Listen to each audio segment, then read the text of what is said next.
Você precisa entender, com uma clareza que talvez doa no início, mas que liberta com o tempo, que a dor que você sente hoje não nasceu do nada, não veio do acaso, não surgiu simplesmente porque o mundo decidiu ser cruel com você, mas sim porque em algum momento da sua caminhada você depositou valor, expectativa e significado em alguém que nunca teve estrutura emocional, caráter ou profundidade suficiente para reconhecer aquilo que você carregava dentro de si. E é exatamente aqui que começa a transformação que poucos têm coragem de encarar, porque enquanto a maioria das pessoas prefere culpar o outro, alimentar a revolta e viver aprisionada na narrativa de vítima,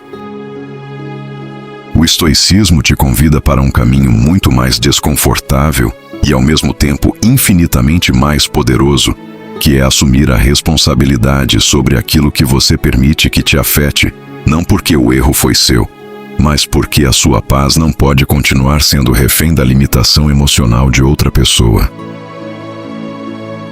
Quando alguém que nunca enxergou o seu valor te machuca, te ignora ou te abandona, o que realmente dói não é apenas o ato em si, mas sim o significado que você construiu em torno dessa pessoa, porque você não perdeu apenas alguém, você perdeu a ideia que criou, a expectativa que alimentou, o futuro que imaginou. E é exatamente por isso que a dor parece tão profunda, tão pesada e tão difícil de soltar. Mas existe uma verdade que precisa ser dita com firmeza, mesmo que ela confronte tudo aquilo que você sente agora, que é o fato de que ninguém pode tirar o seu valor. Porque valor não é algo que o outro concede. Valor é algo que você reconhece, cultiva e sustenta dentro de si, independentemente de quem fica ou de quem vai embora.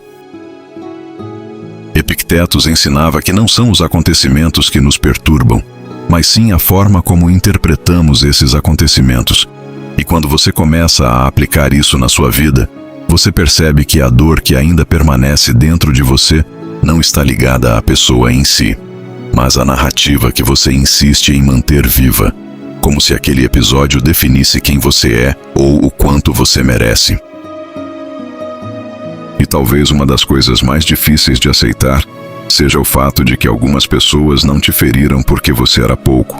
mas sim porque elas eram incapazes de lidar com muito, incapazes de reconhecer profundidade, incapazes de sustentar algo verdadeiro. E quando alguém assim entra na sua vida, o resultado quase sempre será o mesmo, porque quem não tem clareza sobre si mesmo inevitavelmente causará confusão na vida de quem tem.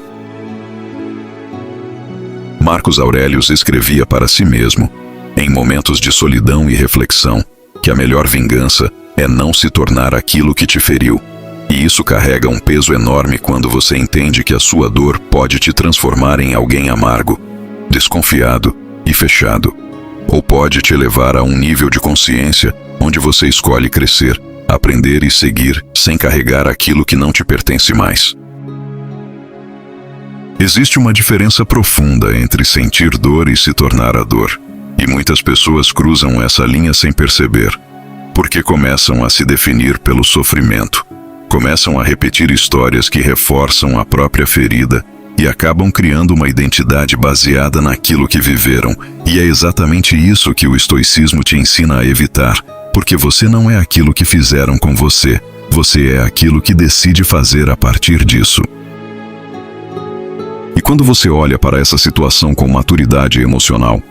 você começa a perceber que a rejeição que tanto te feriu talvez tenha sido, na verdade, um livramento que você ainda não teve clareza suficiente para reconhecer. Porque permanecer ao lado de alguém que não te valoriza não é amor, é autonegligência disfarçada de apego emocional.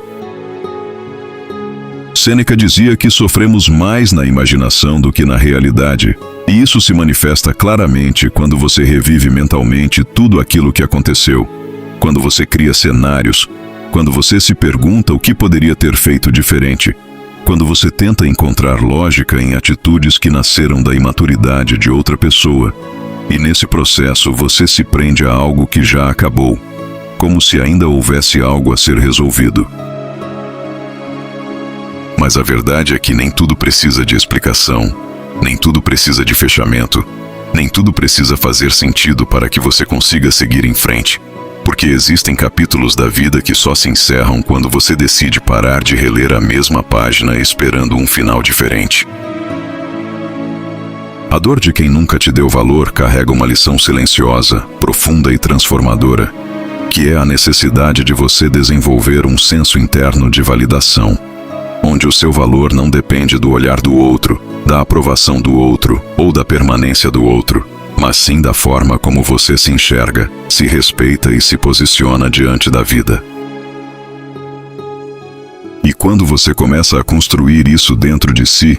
algo muda de maneira irreversível, porque você para de aceitar migalhas emocionais como se fossem grandes demonstrações de afeto, você para de justificar comportamentos que te ferem, você para de insistir em pessoas que já demonstraram, através de atitudes, que não têm intenção de ficar.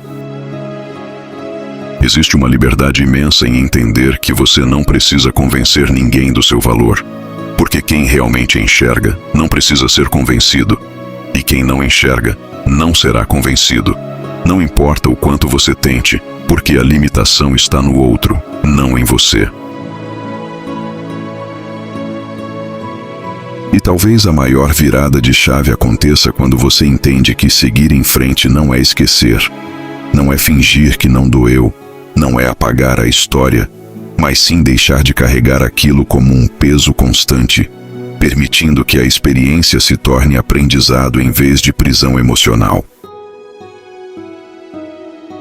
Você não precisa endurecer o coração para se proteger, mas precisa fortalecer a mente para não se perder. Porque o estoicismo não te ensina a não sentir, ele te ensina a não ser dominado pelo que sente, a não permitir que emoções momentâneas definam decisões permanentes, a não entregar o controle da sua vida para circunstâncias que você não pode mudar. E quando você finalmente aceita que não pode controlar o que os outros fazem, dizem ou sentem, mas pode controlar a forma como responde a tudo isso, você começa a recuperar um poder que talvez nem lembrasse que tinha, porque percebe que a sua paz nunca deveria ter sido colocada nas mãos de alguém que nem sequer sabia cuidar da própria. A dor ainda pode existir por um tempo, e isso é natural, isso é humano, isso faz parte do processo, mas ela deixa de ser um abismo e passa a ser uma ponte, uma travessia que te leva de uma versão mais ingênua de si mesmo para uma versão mais consciente, mais forte e mais alinhada com aquilo que realmente importa. E no final de tudo, quando o silêncio substitui as perguntas, quando a ausência deixa de incomodar e quando a lembrança já não pesa como antes, você percebe que não perdeu alguém que te dava valor. Você apenas deixou de insistir em alguém que nunca soube reconhecer o que tinha diante de si. E é nesse momento que a sua liberdade começa de verdade, não porque o outro mudou, não porque a história foi reescrita, mas porque você finalmente decidiu não se diminuir para caber na limitação de quem nunca esteve preparado para te enxergar como você realmente é.